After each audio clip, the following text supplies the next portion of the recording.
Batam itu bang. Boleh.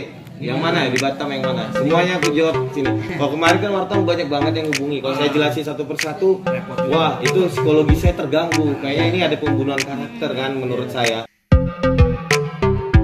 Karena waktu itu booming, itu hampir seluruh teman saya di seluruh Indonesia, kamu kenapa, kamu sehat, kamu nggak kenapa-napa kan? Mereka sangat khawatir. Tapi kalau saya jelasin satu persatu, itu bisa buat saya depresi. Bahkan itu bisa buat saya gila loh. Kayak gitu. Kalau harus jelasin satu persatu. Akhirnya awalnya saya calling down. Saya nggak mau memberikan klarifikasi, nggak mau memberikan statement apapun. Ternyata makin liar banget gitu. Ternyata kita sekarang udah di dunia yang berbeda. Ya, jadi memang media ini sangat penting ke depannya untuk bagaimana Indonesia ini bisa maju atau enggak. Bagaimana kita menyelamatkan generasi, bagaimana ke depan Indonesia ini menjadi negara yang ekonominya selamat. Ini penting banget peran-peran dari media. Penting banget. Makanya kalau bisa media punya jiwa nasionalis yang tinggi menurut saya. Oke bang, bisa jelasin soal kronologi awalnya tuh seperti apa sih? Ini kan kalau nggak salah isu lama ya bang, masalah lama. Iya. Terus kemudian ramai lagi nih sekarang nih. Kemarin terus kabarnya kayak Bang Putra katanya diamankan sama Bea Cukai. Benar. Gimana bang ceritanya bang? Nah, memang ini saya seperti ini sih nganggapnya. Ya, pertama saya tetap husnuzon. Saya anggap ketika saya mau mengatakan saya beriman, maka saya diuji. Sama seperti Nabi Ibrahim ketika kurban 1000 ekor. Lalu di situ Nabi Ibrahim mengatakan bahwa jika anak saya pun ada dan disembelih, saya akan sembelih. Akhirnya dikasih cobaan untuk menyembelih anaknya. Seperti dan gitu juga mungkin ini salah satu cobaan bagi saya ya. Dimana untuk meluruskan niat untuk melakukan ini semua. Itu awalnya saya shock tuh, jantung saya sampai copot tuh. Itu di podcast Om Deddy saya juga udah sampaikan ya. Mungkin yang belum nonton nanti teman-teman semuanya bisa nonton. Itu pada hari apa ya? Hari apa ya, Diat? Lupa ya harinya. Pokoknya 3 hari lalu. Itu tiba-tiba foto saya diposting tuh sama Kanwil Bea Cukai Jakarta bahwa seolah-olah saya baru ditangkap di 2020 dengan 190 unit barang ilegal gitu. Nah, lalu viral tuh kemana-mana ya. Jadi pada waktu itu malamnya kita coba klarifikasi sama pihak Bea Cukai, kok tiba-tiba ada foto kita kayak gitu ya, seperti itu. Besoknya baru kita bisa berhubungan dan akan diturunkan postingannya. Dan terbukti sekarang udah diturunkan karena memang di situ nggak diklarifikasi itu kejadiannya kapan dan sebagainya, hanya pelaporan yang sampai media-media pun akhirnya mengambil banyak keputusan sendiri-sendiri. Saya lihat sebelum cari tahu sendiri, akhirnya makin mencari tahu. Saya beli ya, di situ masih dibeli karena itu masih punya orang. Kan saya masih mulai merintis dari nol tuh. Ya, itu diindikasi pabean atau cukainya belum dibayarkan. Kan saya tidak mungkin kan membeli handphone. Saya tanya, ini pabeannya udah belum? Ini mana BPKB-nya? Gak bisa, kalau handphone beda ini.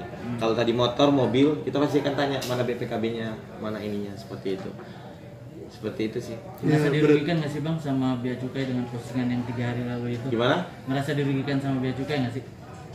Merasa dirugikan pastinya mas, karena ini seperti pembunuhan karakter mas, sanksi sosialnya. Logikanya nih, pembunuh aja mukanya diblur, pembunuh loh, seperti itu. Atau kadang koruptor atau apa diinisial aja biar kita nebak-nebak. Ini saya yang baru diindikasi ya, cukainya belum selesai, belum dibayarkan. Sekali lagi ini bukan penyelundupan ya, cukai ya, barang yang di toko saya ada orang mau jual dan mau saya beli yang diduga pabeannya belum selesai, seperti itu. Tapi saya dibuat sanksi sosial seperti itu. Dan kebetulan di 2018 terakhir kan saya memutuskan untuk menjadi influencer, menjadi public figure. Kalau digitu kan saya rasa pembunuhan karakter.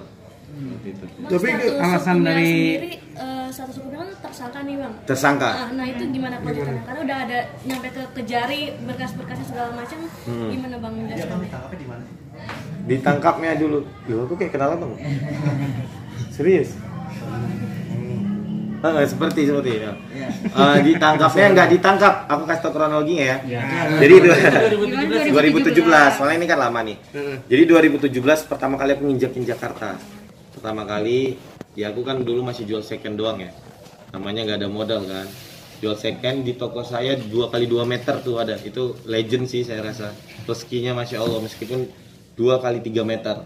Nah di situ saya masih jualan secara konvensional banget ya, dimana ada uang 20 juta belanja, 100 juta belanja. Nah kebetulan ketika saya ke kota Jakarta ini kan banyak tuh yang jualan-jualan handphone ya, teman-teman juga, karena saya dari dulu semuanya kan saya rangkul seperti itu. Lalu ada yang nawarkan bahwa dia punya produk, punya barang, itu malam-malam kalau nggak salah, malam Jumat jam 2 malam, ini ada nih lagi BU itu butuh uang, ya udah besok aja, saya bilang nggak bisa, kalau bisa malam ini ya katanya. Ya udah kalau gitu, saya kan nggak di lokasi, saya waktu itu masih di Batam, masih tinggal di Batam 2017, tapi sekarang udah pindah ke Jakarta. Jadi 2017 itu saya bilang ya udah kalau gitu antar aja ke toko. Jadi di situ pada waktu itu ada saudara saya namanya Lahata sama Leris di toko itu. Jam 2 malam tiba-tiba yang nganter barang udah bersama pihak bea cukai. Langsung gitu. Jadi ini bukan di bandara kejadiannya, bukan di pelabuhan, di toko saya yang kecil itu 2 kali 3 meter di Condet. Langsung barang yang tadinya mau saya lihat dulu baru dibayar, langsung disegel sama bea cukai. Katanya ini diindikasi barangnya belum selesai kepabeanannya. Kan saya nggak tahu tuh. Jadi dibawa tuh Lahata sama Leris, saudara saya, ke bea cukai. Hampir 3 hari, nggak tahu ceritanya. Pokoknya saya jadi dapat surat panggilan dari pihak saudara saya mengatakan, saya selalu ditanya siapa yang memesan barang. Tentu saya di situ bener-bener polos lah. Ya udah saya datang ke bea cukai di 2017. Datang, lalu akhirnya tahu masalahnya bahwa barang-barang itu belum selesai kepabeanannya dan sebagainya. Lalu saya untuk melengkapi berkas itu sampai lebih dari 10 kali mundar-mandir secara kooperatif selama 3 tahun. Lalu akhirnya saya memutus. Pertama saya diduga TPPU, tapi saya serahkan rekening saya serahkan aset saya, itu boleh dicek. Saya nggak pernah ada transaksi lalu lalang uang ke luar negeri ataupun apa dan sebagainya kayak gitu. Memang saya ini pedagang yang mulai dari nol, dapat uang saya keluarkan untuk beli barang, dapat uang keluarkan beli barang, seperti itu. Karena saya ngutang kan, bayar barangnya dulu, nanti tempo ada uangnya, ada terkumpul uangnya, saya serahin. Nah setelah itu akhirnya saya memutuskan apabila ada kerugian pabean, karena saya nggak pernah kan niat merugikan negara ataupun niat melanggar hukum seperti itu. Saya lalu menitipkan uang saya sebesar 500 juta. Waktu itu bukti itikat baik saya juga kooperatif bahwa saya ingin ya kalau memang misalnya barang yang diduga itu belum selesai pabeannya, maka saya akan membayar pabeannya, cukainya. Tapi yang kemarin foto disebar itu alasan dari pihak bea cukai kenapa bisa tersebar? Nah, langsung diinformasikan, ada chatnya. Di situ diinformasikan bahwa mohon maaf kata petingginya itu di luar kendali kita. Itu humasnya. Baru kita follow up lagi, tolong dong dibilangin humasnya diturunkan. Sanksi sosialnya ini cukup bahaya. Karena orang semuanya udah heboh. Iya, nanti diturunkan jam 1. Benar, jam 1 diturunkan, dirilis yang baru tanpa foto saya. Tapi fotonya udah liar banget, udah nyebar, viralnya dan itu serentak, cepet sekali. Bahkan mak-mak gang-gang tukang somai tahu semua, karena dia viral kan di Twitter, di berita hampir semua ya, di TV hampir semua. Nah, kata humasnya itu waktu itu apa alasannya, apa dalam di blow up lagi sampai bisa naik lagi itu foto selain di luar kendali gitu, mungkin kan pasti ada alasan lain gitu bang. Kita akhirnya nggak memperpanjang lah.